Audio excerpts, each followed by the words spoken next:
Welcome to the Disney Wedding Podcast. This show is brought to you by Carrie Hayward's Fairy Tale Weddings Guide, the only guidebook and bridal organizer tailored exclusively to Disney's fairy tale weddings at Walt Disney World. I'm Carrie Hayward, and each week I feature Disney wedding updates, money-saving tips, and interviews with wedding vendors and real Disney couples. I also cover honeymoons, anniversaries, and engagements at the Disney parks and resorts. Join me now as the Disney Wedding Podcast celebrates romance at Disney destinations.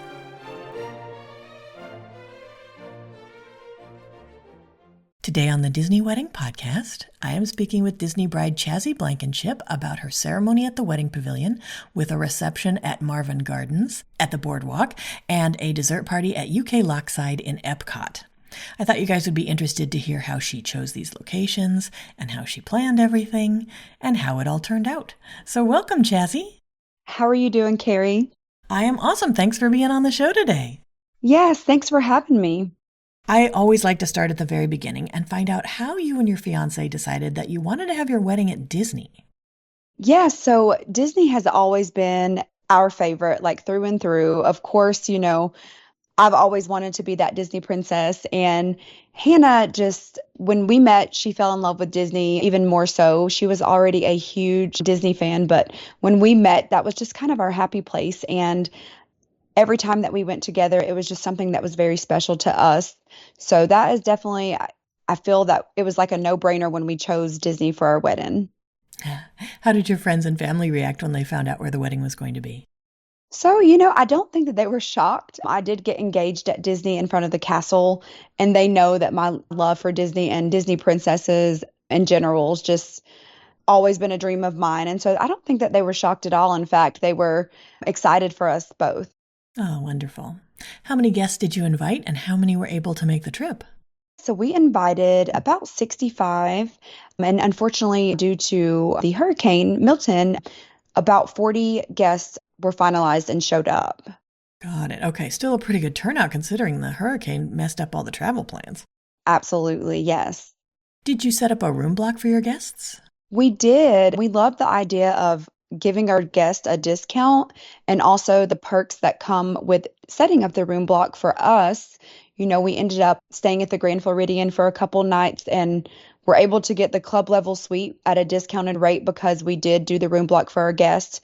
And so that was a big plus for us, but also it was just such a convenient factor for our guests to be able to go on there and pick a couple different resorts that were in a couple different price ranges. Which resorts did you offer? So we did the Grand Floridian, of course, because we had our ceremony at the Wedding Pavilion and we knew we were going to stay there. We also did the Polynesian, the BoardWalk in Caribbean Beach because of the Skyliner. We wanted our guests to have that opportunity for the Skyliner. We also did Port Orleans Riverside and Pop Century. We wanted to add that value resort in just so that our guests that, didn't want to splurge or needed to stay in budget, they were able to do that and still come to our wedding. That's interesting. I think a lot of people don't know that you can add more than 3 resorts because Disney's kind of like, just put a value, a moderate, and a deluxe in there. Can you talk a bit about that? Did you have transportation that had to go to all those resorts? Yes. For us, our guests, we wanted to give them ample options. And like you said, you only typically get to pick 3, but I requested more and Disney was very accommodating. We did provide transportation through Mears, and our limo actually went and picked up our guests that were in our wedding party because we did have a separate limo. So yes, they were super accommodating, and between both transportation services, they were able to go to all resorts and pick up our guests. So that was lovely. Great. Now, how did you choose the day of the week and time of day for your event? So originally we had picked an August date, and my late father's birthday was in August. So I thought, why not celebrate him on my special day and do August? But when that heat wave came last year in August, I was like, oh no, absolutely not. So we then changed it to October, and Hannah is a big Halloween fan. So I just felt like it was something that was going to be special for her. And the crazy part is I didn't think about hurricane season. So we picked October and rolled with it. And my grandmother's birthday was in October, so it kind of worked out well. Time-wise, we picked Sunday because that was one day that we were able to add the dessert party in. Disney does have rules on certain days you cannot have the dessert party, but Sunday is one of those that they do allow it. So I knew after our celebration all day that we wanted to include that dessert party for the fireworks and snacks for our guests. That's great. And for listeners who are wondering about this, during the Food and Wine Festival, sometimes dessert party locations at EPCOT, they are used for other events at EPCOT or corporate events. So sometimes it can be hard to get a date during October. And so it is a good idea to just ask your sales consultant what's available if it's important to you to have a dessert party, and then you can build your day around that. Absolutely. And then, Chazi, how did you choose the time of day for your event?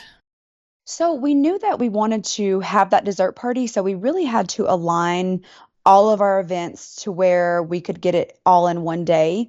I will say that because we got married at the Wedding Pavilion at the Grand Floridian, I have always loved as a little girl and even as an adult going in front of the Grand Floridian and watching that bride that is getting married at noon come through the lobby. It was just always a memorable moment for me. And so I knew that we didn't want to have an early brunch, and I didn't want to get hair and makeup started too early. But I knew that if we wanted to stay on target with our timeline, that we had to have a afternoon reception. So we picked 12 o'clock, and then to follow was our cocktail hour at 1. I see. Okay. And how did you choose your ceremony and reception locations? I fell in love with the Grand Floridian. It's just beautiful. It doesn't require a lot of decor. And I knew that if I wanted to cut budget a little bit by picking that location, it did not need a lot of floral, not a lot of decor, and that I was able to splurge on a lot of other things. But honestly, the Wedding Pavilion really speaks for itself. And when we went to tour it during Disney's open house, in February, it was just an easy yes for us because it was so pretty. You've got the castle in the background, and with the right photographer, they capture every beautiful moment right there. So it was just a no-brainer for us. The Wedding Pavilion is where we wanted. And for the reception, we chose the BoardWalk because I love the carousel theme, and something about the BoardWalk, it's just when you walk in that resort, it's just so refreshing. And the Grand Floridian ballroom was not available at the time, so we did go with the BoardWalk ballrooms. Got it. Okay. And did you use any outside vendors for the portions of your event that you were able to? Some outside vendors that we used was for our makeup and hair. Kiss and Makeup Orlando, I could not speak enough about them and their team. They just really took time to listen to us and really gave me and Hannah and all of our guests the exact look that we were looking for. And they were not pushy to give us that glam up look that, everyone else did not want, but I wanted. And so that was great. We also used the Roots. Nate and Jency from Roots Weddings were phenomenal. Marceline Paper Company, Jillian was phenomenal. She did our invitations, our welcome sign, and our seating chart. We also did Heart Happy Films. Kimberly is just amazing, and we cannot wait for our video. That is one thing that I recommend to brides and grooms to really add that in your budget if you can, because it is just, we got to see a little sneak peek, and I'm just blown away at how patient they are, and they're just wonderful. We also use the ginger officiant, Catherine Pick, for our officiant. How did you find her? It was probably one of the Disney bride groups. There's so many, it's hard to remember how we exactly found her. But yeah, I think it was just word of mouth. She was great, though. She kept the ceremony, everybody was laughing. And so that was very important for us. Did you add any kind of entertainment to the ceremony or to the reception?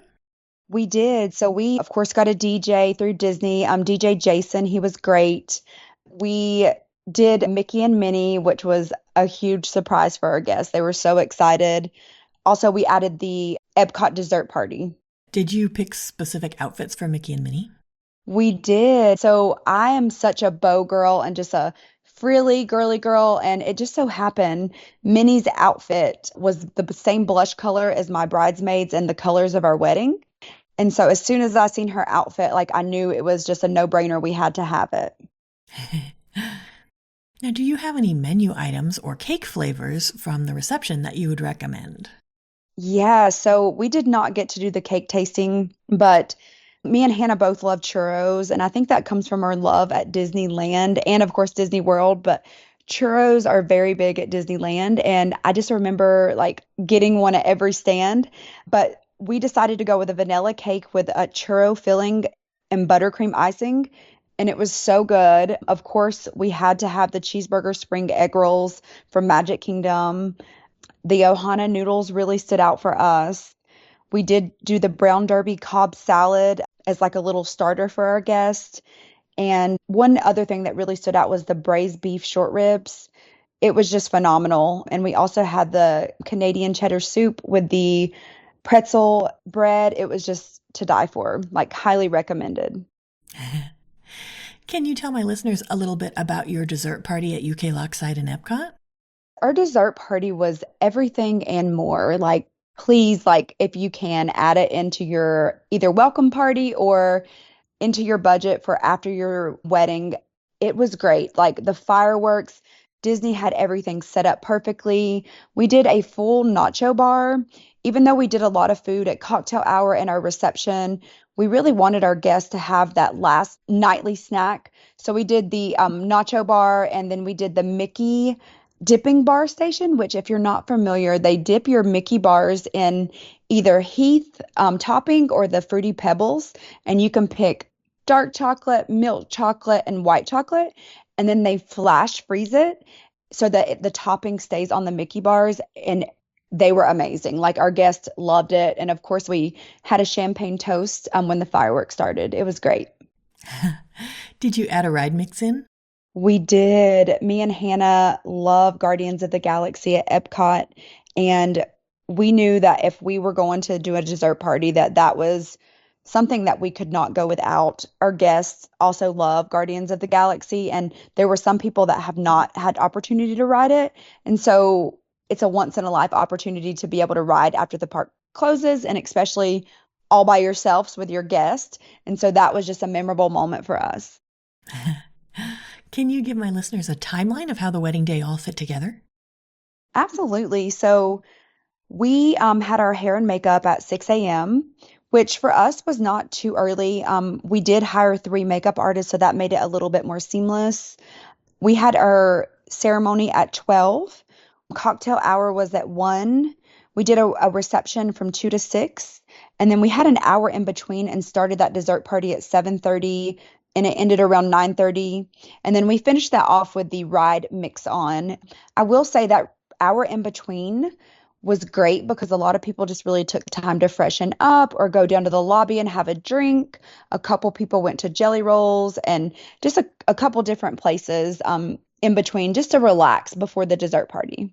That's interesting. So did you just walk to EPCOT from the BoardWalk during that hour, or did you do transportation? So some of our guests walked because we did meet Disney guides at the back entrance.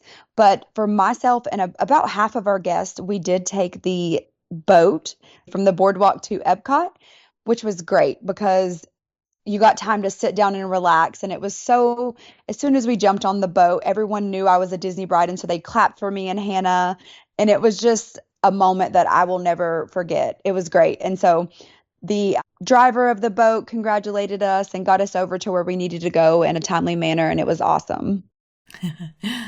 So out of all of this, what ended up being your favorite memory of your wedding day? So I think my favorite memory, it's so hard to pick just one, but if I had to think of one memorable moment, it was riding in that carriage with my mom on the way to the Wedding Pavilion.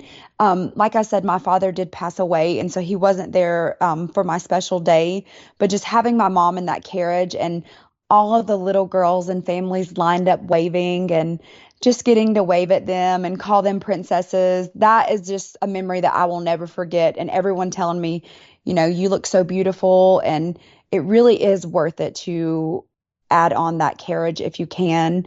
I was willing to cut many things, but I was not going to cut the carriage. I just felt like it really tied together and made that Disney fairy tale wedding. That's great. So then what were some of the other most important aspects of the event where you focused your attention and the budget? For us, I think we really focused our budget on entertainment. We added Mickey and Minnie to come to our reception. We also focused our budget on food. I think that that was a big thing for us. We had cocktail hour and a couple hors d'oeuvres. We did a full menu of food for dinner. I will say a lot of our budget did go to entertainment, of course, for the carriage. Also, we got a DJ and the lighting package so that we were able to have the pretty castle on the wall and the fireworks and, of course, the carriage on the dance floor. I will say that that was the majority of our budget. And of course, the EPCOT dessert party was the splurge for sure. Okay, and then were there any aspects that were less important where you saved your money or just your effort? Absolutely. I think for me was floral. Floral was important to a certain extent, but like I said, the wedding pavilion really speaks for itself. So we didn't really focus too much on floral because I felt that it didn't really need much decor in there. We did a beautiful centerpiece at the front of the wedding, and then they were able to carry that over to the sweetheart table for me and Hannah. We did a beautiful bouquet, but I will say that floral was one place that we did cut. We did the Cinderella carriages for the centerpieces with floral inside of that, but we didn't have much floral. But our guests said that they would have never known had we not have mentioned it. Interesting. Okay. Now, did anything go wrong or just not turn out like you expected? So there wasn't a lot that went wrong. Honestly, everything went pretty seamless. I will say one hiccup that we had was getting our marriage license. Due to the hurricane, the courthouse closed for 4 days. And so we went back every day to try to get our marriage license. So as soon as we got back to North Carolina, we did have to apply for a marriage license. So unfortunately, we will have to have two wedding dates to celebrate. And so I guess twice the cake. That's how I look at it. Yes. Was there anything that seemed like a big deal beforehand or you were worried about, and then it turned out not to be a big deal?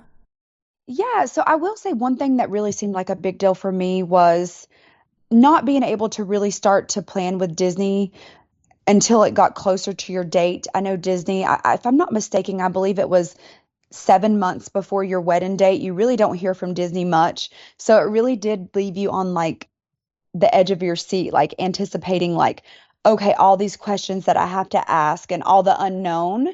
But Disney made it seamless. I feel from start to finish, they clarified everything for us. They help us make cuts. They told us, where we could make changes to really get into budget. Me and Hannah did make a big move during our wedding planning, and we moved states, and then we also switched jobs. And so that was a hiccup for us, but Disney was seamless. So I think for me, it seemed like very stressful at first, but it wasn't that big of a deal. And we did contemplate getting a same day planner, but just for us, we just didn't feel like it was really that necessary. And I'm glad that we didn't. However, one person that I would love to mention is the Martells, because I did use her for steaming services while she did not do my same day planning. Had I had the opportunity and go back, I probably would have utilized her, but we did use her for steaming services, and Catherine is great. Is there anything you would have done differently knowing what you know now? One thing that I would have done differently is probably not move and switch jobs during the middle of wedding planning. But other than that, like we made it the most memorable moment of our life. Honestly, we did. And we just rolled with the punches. And, I don't think I would have done anything differently. No. Like it was perfect. I will say that I probably would have picked out we had a full open bar. I forgot to mention that, but I will say that I would have picked out a specialty cocktail because Disney picked out those for us and our guests loved them. So they were great choices on Disney's part. But I did not know that we could pick out a signature cocktail. And that's probably something that I missed in your fairy tale wedding guide because your book was just life saving. I highly recommend 10 out of 10. We actually purchased the in hand copy and we got the online PDF version, and just a wealth of knowledge. And we can't thank you enough for that book and just such good resources. That's awesome. I'm so glad you found them helpful. Do you have any other tips or advice for future Disney couples? Yeah. So, some tips that I have is just go with the flow and trust the process. Just trust the process, and also buy the guide because it truly does help you. I mean, It stays up to date with numbers, cost, and really be realistic when it comes to your budget. Even if it means you have to wait an extra year for your wedding, truly, if you want your dream wedding, make sure you just take the time to plan it and wait. One thing that I think that we would have done considering all of our life changes, I think that if we had opportunity, we would have changed the date. But I'm glad we didn't because it worked out so well in the end. But in the moment, you do feel stressed and overwhelmed. So just really soak in that time and, just make those memories with your partner that are going to last forever. That's great advice. Well, Chazi, I think you've offered a lot of great tips and advice for anyone who's interested in getting married or having a vow renewal at Walt Disney World. And I appreciate your taking the time. Well, thank you so much for having us, Carrie. That's our show for today. I'm your host, Carrie Hayward, inviting you to join me again next week for another episode of the Disney Wedding Podcast. Past shows and tons of photos for each episode are available on my website, DisneyWeddingPodcast.com, or listen in your favorite podcast app. And for instant answers to all your Walt Disney World wedding questions, check out Carrie Hayward's Fairy Tale Weddings Guide, available as an interactive ebook with continual free updates at fairytaleweddingsguide.com.